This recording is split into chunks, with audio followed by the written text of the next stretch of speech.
দৈত্যের পদচিহ্ন। পর্ব ১। অজানা আতঙ্ক। গভীর রাতে নিস্তব্ধতার চাদরে মোড়া গ্রামটা হঠাৎই যেন কেঁপে উঠল।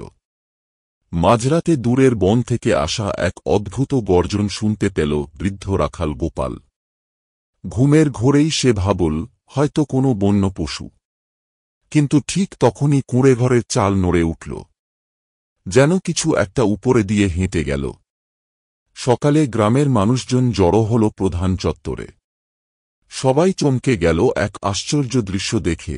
গ্রামের প্রধান পথ জুড়ে বিশাল, ভয়ঙ্কর দাঁতালো নখের ছাপ, যেন কোনো দৈত্য বনের গভীরতা থেকে গ্রামে হেঁটে এসেছে। এই ছাপ কিসের? কাঁপা কাঁপা গলায় প্রশ্ন করল মুকুন্দ কাকার ছোট ছেলে। কেউ কোনো উত্তর দিতে পারল না। ফুটপ্রিন্টসগুলো এত বড়, যেন কোনো দৈত্য হাঁটছিল। কিন্তু আজ রাতেও কেউ কিছু দেখেনি। সন্ধ্যার পর থেকে গ্রামের বাতাস ভারী হয়ে উঠল। কেউ বাড়ির বাইরে যেতে সাহস পেল না। রাত বাড়তেই আশেপাশের কুকুরগুলো করুণ স্বরে চিৎকার করতে লাগল। তারপর থপ থপ থপ, গ্রামের এক প্রান্তে মাটির উঠোনে ভারী কিছু পড়ার শব্দ শোনা গেল।